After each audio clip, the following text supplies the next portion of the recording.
Om Namo Bhagavate Vasudevaya. Om Namo Bhagavate Vasudevaya. Om Namo Bhagavate Vasudevaya. We'll continue our reading from the Nectar of Devotion, the complete science of Bhakti Yoga by His Divine Grace, A.C. Bhaktivedanta Swami Prabhupada.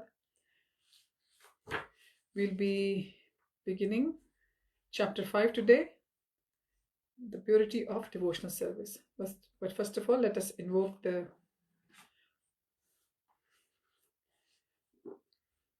six Gosvāmīs of Vrindavan by doing the prayers, their presence.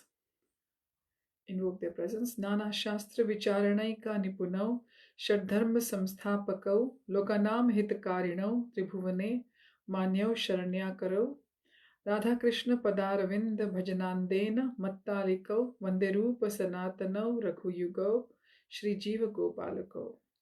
I offer my respectful obeisances unto the six Goswāmīs, namely Shri Sanatan Goswami, Shri Rūpa Goswami, Shri Raghunath Bhatt Goswami, Shri Raghunath Das Goswami, Shri Jiva Goswami, and Shri Gopal Bhatt Goswami, who are very expert in scrutinizingly studying all the revealed scriptures with the aim of establishing eternal religious principles for the benefit of all human beings. Thus they are honored all over the three worlds, and they are worth taking shelter of because they are absorbed in the mood of the gopis and are engaged in the transcendental loving service of Radha and Krishna.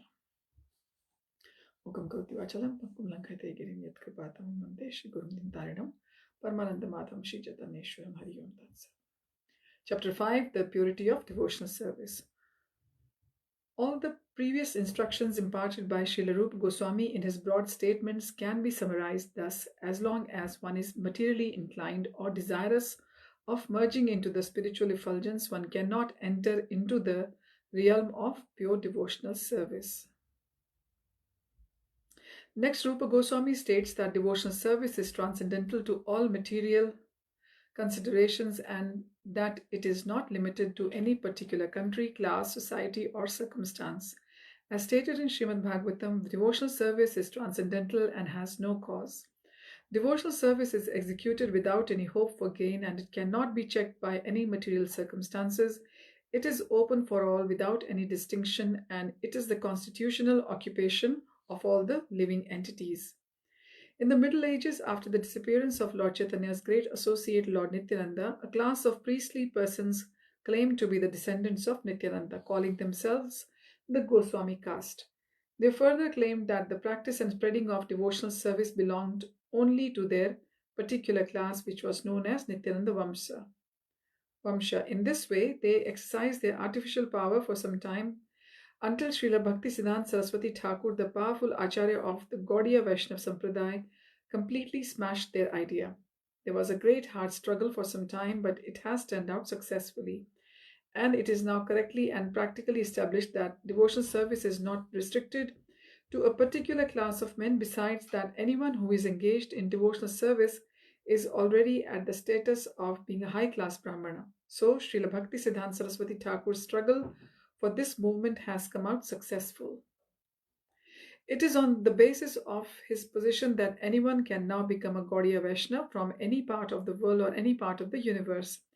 Anyone who is a pure Vaishnava is situated transcendently, and therefore the highest qualification in the material world, namely to be in the mode of goodness, has already been achieved by such a person. Our Krishna consciousness movement in the Western world is based on the above-mentioned proposition of Srila Bhaktisiddhanta Saraswati Goswami Prabhupada, our spiritual master. This is Prabhupada saying, on his authority, we are claiming members from all sections of the Western countries. The so-called Brahmanas claim that one who is not born into a Brahmana family cannot receive the sacred thread and cannot become a high-grade Vaishnava. Sacred thread, or as it is known as Janayu in the northern part of India. But we do not accept such a theory because it is not supported by Rūpa Goswami nor by the strength of the various scriptures. Srila Rūpa Goswami specifically mentions herein that every man has the birthright to accept devotional service and to become Krishna conscious. He has given many evidences from many scriptures, and he has especially quoted one passage from Padma Puran, wherein the sage Vashishta tells King Dilip, "My dear king, everyone has the right to execute devotional service just as he has the right to take early bath in the month of Magh or in the December in the month of December/January. There is more evidence in the Skanda Puran in the Kashi Khanda portion where it is said, in the country known as Mayurdhwaj, the lower caste people who are considered less than Shudras are also initiated in Vaishnav cult of devotional service, and they are properly dressed with tilak on their bodies and beads in their hands and on their necks. They appear to be coming from Vaikuntha. In fact, they look so very beautiful that immediately they surpass the ordinary Brahmanas. Thus, a Vaishnava automatically becomes Brahmana. This idea is also supported by Sanatana Gosvāmī in his book Hari Bhakti Vilas, which is the Vaishnav guide. Therein, he has clearly stated that any person who is properly initiated into the Vaishnav cult certainly becomes a Brahman, as much as the metal known as Kamsa or the bell metal. In Hindi, we call it Kansa. This is Kamsa. Kamsa here. It is turned, the bell metal or the Kamsa or the Kansa is turned into gold by the mixture of mercury. A bona fide spiritual master under the guidance of authorities can turn anyone into the Vaishnav cult so that naturally he may come to the topmost position of a Brahmana. Srila Rūpa Gosvāmī warns, however, that if a person is properly initiated by a bona fide spiritual master, he should not think that simply by acceptance of such initiation his business is then finished. One still has to follow the rules and regulations very carefully. If after accepting the spiritual master and being initiated one does not follow the rules and regulations of devotional service, then he is again fallen. One must be very vigilant to remember that he is the part and parcel of the transcendental body of Krishna and that it is his duty as a part and parcel to give service to the whole or Krishna. If we do not render service to Krishna and again we fall down, in other words, simply becoming initiated does not elevate one to the position of a high-class Brahman. One also has to discharge the duties and follow the regulative principles very rigidly. Srila Rūpa Gosvāmī also says that if one is regularly discharging devotional service, there will be no question of a fall down. But even if circumstantially there is some fall down, the Vaishnav need have nothing to do with the prayashchit, the ritualistic ceremony for purification. If someone falls down from the principles of devotional service, he need not take to the prayashchit performance or for reformation. He simply has to execute the rules and regulations for discharging devotional service, and this is sufficient for his reinstatement. This is the mystery of the Vaishnav or the devotional cult. Practically, there are three processes for elevating one to the platform of spiritual consciousness. These processes are called karma, jnana, and bhakti. Ritualistic performances are in the field of karma. Speculative processes are in the field of jnana. One who has taken to bhakti, the devotional service of the Lord, need have nothing to do with the karma or jnana. It has been already explained that pure devotional service is without any tinge of karma or jnana. Bhakti should have no tinge of philosophical speculation or ritualistic performances. In this connection, Srila Rūpa Gosvāmī gives evidence from Srimad Bhagavatam 11th Canto, 21st chapter, verse 2, in which Lord Krishna says to Uddhav, the distinction between qualification and disqualification may be made in this way. Persons who are already elevated in discharging the devotional service will never again take the shelter of the processes of fruitive activity or philosophical speculation. If one sticks to devotional service and is conducted by regulative principles given by the authorities and acharyas, that is the best qualification. This statement is supported in Srimad Bhagavatam 1st Canto 5th chapter 17th verse, wherein Sri Narad Muni advises Vyasadeva thus: even if one does not execute his specific occupational duty but immediately takes direct shelter of the lotus feet of Hari Krishna, there will be no fault on his part, and in all circumstances his position is secure. Even if by some bad association he falls down while executing devotional service, or if he does not finish the complete course of devotional service and dies untimely, still he is not at a loss. A person who is simply discharging his occupational duty in Varna and Ashrama, however, with no Krishna consciousness, practically does not gain the true benefit of human life. The purport is that all conditioned souls who are engaged very frantically in activities for sense gratification without knowing that this process will never help them get out of material contamination are awarded only with repeated births and deaths. In the 5th canto of Srimad Bhagavatam, it is clearly stated that Rishabh Dev stated by Rishabdev to his sons. Persons engaged in fruitive activities are repeatedly accepting birth and death, and until they develop a loving feeling for Vasudev, there will be no question of getting out from these stringent laws of material nature. As such, any person who is very seriously engaged in his occupational duties in the Varnas and Ashrams and who does not develop love for the Supreme Personality of Godhead Vasudev should be understood to be simply spoiling his human form of life.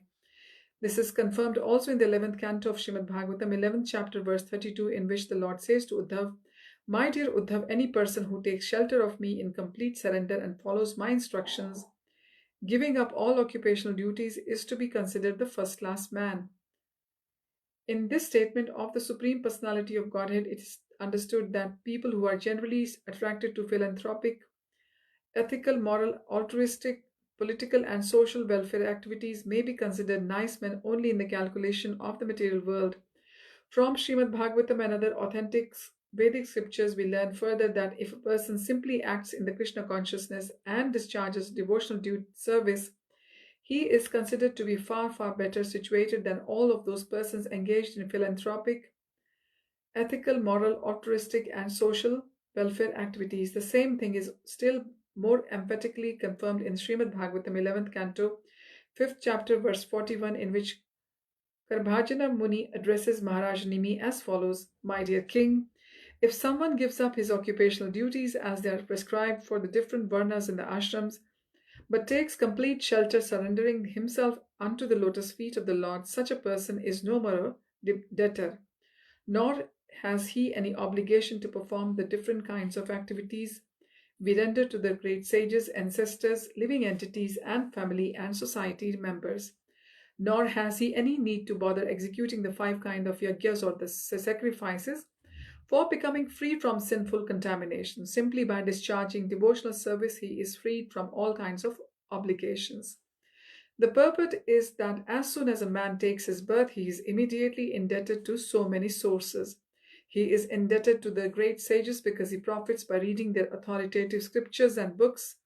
For example, we take advantage of the books written by Vyasadeva. Vyasadeva has left for us all the Vedas. Before Vyasadeva was writing, the Vedic literature was simply heard, and the disciples would learn the mantras quickly by hearing and not by reading. So they were following Shruti before. Later on, Vyasadeva thought it wise to write down the Vedas because in this age people are short-memoried and unable to remember all the instructions given by the spiritual master. Therefore, he left all the Vedic knowledge in the form of books such as Purans, Vedanta, Mahabharata, and Srimad Bhagavatam. There are many other sages like Shankaracharya, Gautam Muni, and Narad Muni to whom we are indebted because we take advantage of their knowledge. Similarly, we are obliged to our forefathers because we take our birth in a particular family where we take all advantages and inherit property. Therefore, we are indebted to the forefathers and have to offer them the pinda or the prasad after they are dead. Similarly to the people in general, we are also indebted as well as to our relatives, friends, and even animals such as cows, dogs, who render us so much service. In this way, we are indebted to the demigods, to the forefathers, to the sages, to the animals, and to the society. In general, it is our duty to repay them all by proper discharge of service, but by the one stroke of devotional service. If someone gives up all obligations and simply surrenders unto the Supreme Personality of Godhead, he is no longer a debtor nor obliged to any other source of benefit. In Bhagavad-Gita also the Lord says, "Give up all your occupations and just become surrendered unto me. I give you assurance that if I give you protection from all sinful reactions, one may think that he is surrendering unto the Supreme Personality of Godhead. He will not be able to perform all of his other obligations." But the Lord says repeatedly, "Don't hesitate. Don't consider that because you are giving up all other engagements, there will be some flaw in your life. Don't think like that. I will give you all protection." That is the assurance of Lord Krishna in Bhagavad Gita. This is chapter 18, where Krishna says, "Sarvdharman parityajya mamekam sharanam vraja aham tvam sarv papebhyo mokshayishyami ma shuchaha." There is additional evidence in the Agastya Samhita as the regulative principles of scriptures are not required by a liberated person.